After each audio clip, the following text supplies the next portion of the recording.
Hi, my name is Elizabeth Wazinski, and today we are going to be talking about how to navigate children's use of technology. As we step into a world that is transformed by technology, it's crucial for parents to steer how their children use digital devices. While technology offers fantastic learning opportunities and entertainment, it requires crucial, thoughtful guidance. The guide is here to help parents navigate their children's tech usage, ensuring a positive and balanced experience in the digital realm. So we will be going over a ton of content in this presentation. The content includes developmental stages of technology, technology negatively impacting our youth, monitoring online usage, parenting tips for technology, social media affecting the brain, signs to look for in technology addiction, implementing safety techniques online, and positive benefits of technology.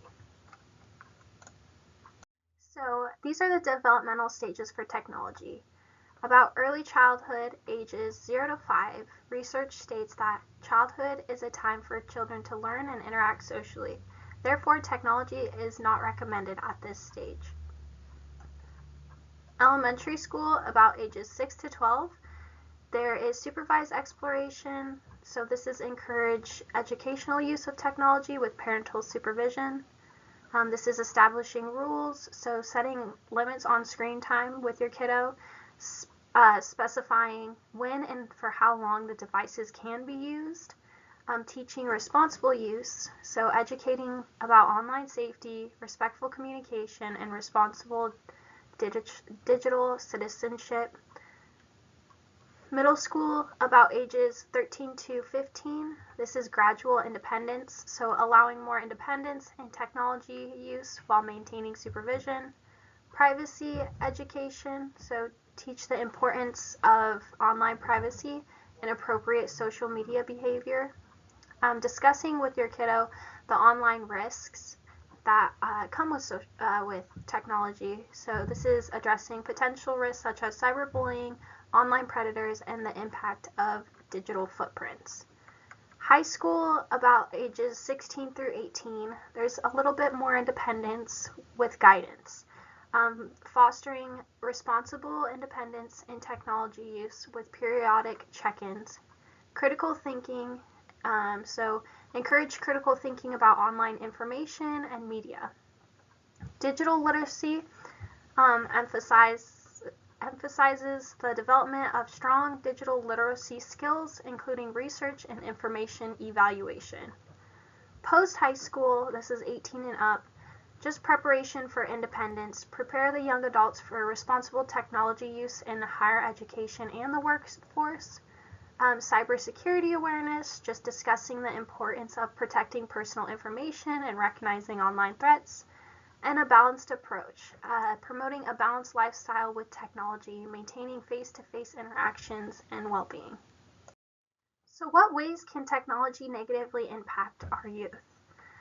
This could be social skills. Excessive social media can potentially hinder face-to-face social skills and real-life interactions.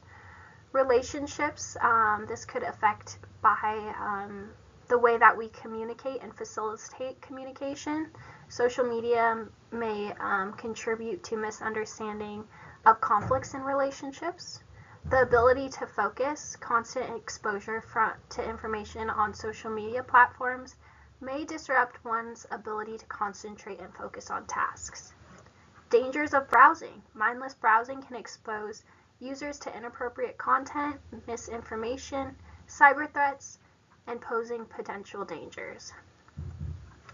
Unrealistic expectations can also be a way that our youth negatively feels impacted by social media and technology, because social media can often portray an idealized version of life, leading to an unrealistic expectation and potential dissatisfaction. Self-worth and comparison issues. The continuous exposure to curated content may foster self-esteem issues through unfavorable comparisons. Perfectionism, so the emphasis on presenting an ideal life on social media platforms or technology platforms can contribute to the developmental stage of perfectionism tendencies. Addiction, this is a way that our youth can have social media access, and it could lead to addictive behaviors impacting an overall well-being of an individual. They start seeking validation, or it's a constant distraction. So ways that we can monitor online usage for our kiddos is just being engaged in your kids' online life. One of the most powerful things as a parent, guardian you can do is just be interested in the child's activity on their technology. It's more than monitoring or rule setting. It's about a lasting connection and mentoring them through the technology. Open communication, fostering that open communication with your child about their online activities and encouraging them to share their experiences and their concerns. Setting a timer establishes time limits and boundaries, using timers or built-in app features to help manage and control screen time. Boundaries, so clearly defining and communicating boundaries for online activities, specifying what is acceptable and what is not in terms of content and duration. Community guidelines for apps. Familiarize yourself with the community guidelines of the apps your children use, ensuring that their online activity aligns with the age-appropriate and safe content. Educate yourself. Stay informed about the platforms and apps your children are using. Understand the features and the potential risks associated with each. Be familiar with your children's activities. Actively engage with your children's online activities, regularly checking in on what they are doing, who are they connecting with, and what content they are consuming.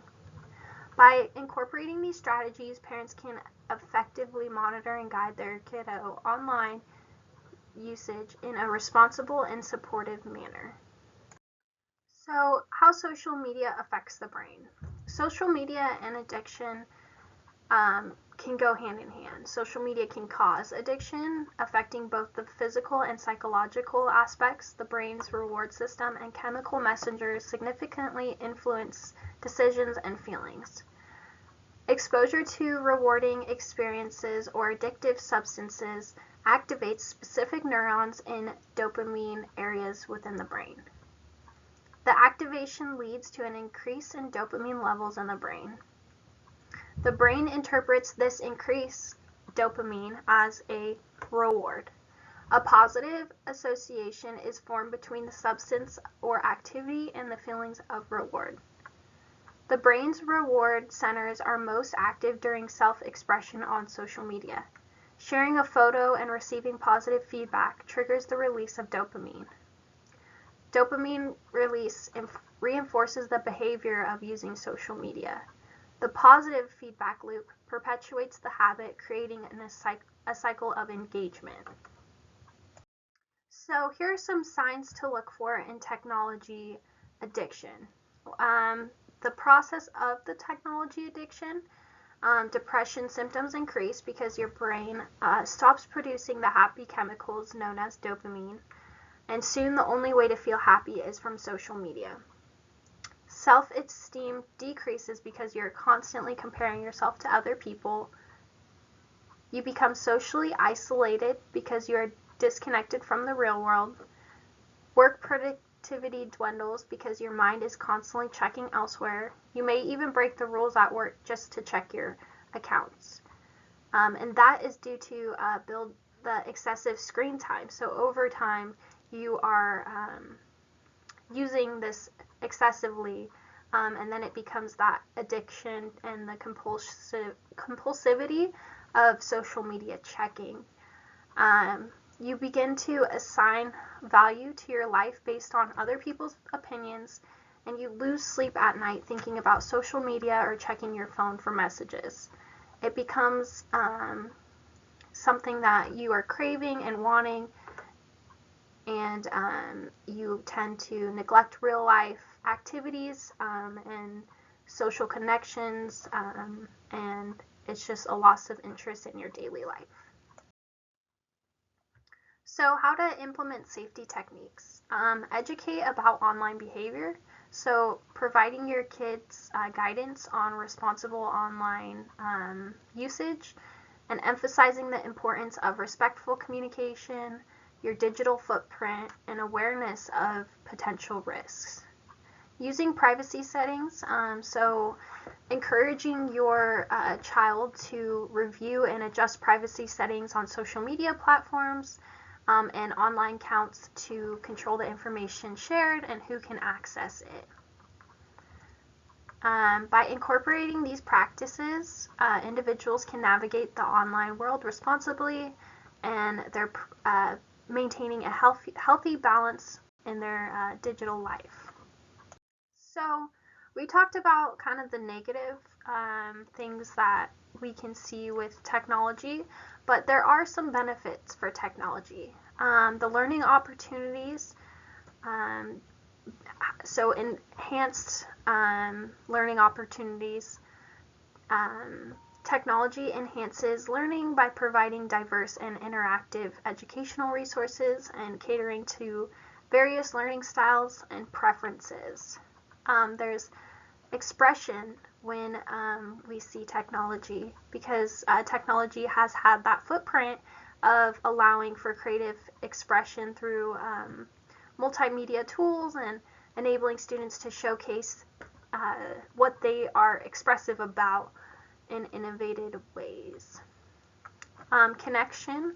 So now more than ever, we have an easy access to connecting with family, friends, colleagues, businesses, and so much more.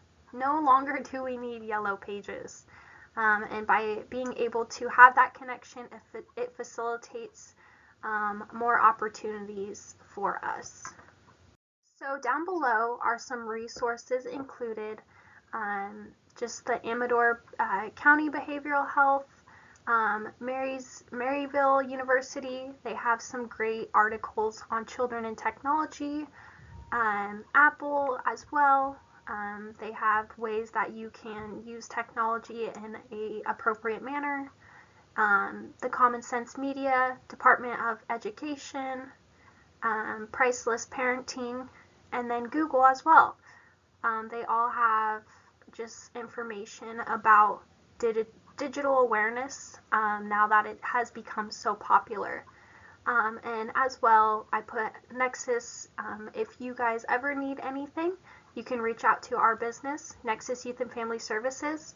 And otherwise, thank you. Thank you for listening to this presentation.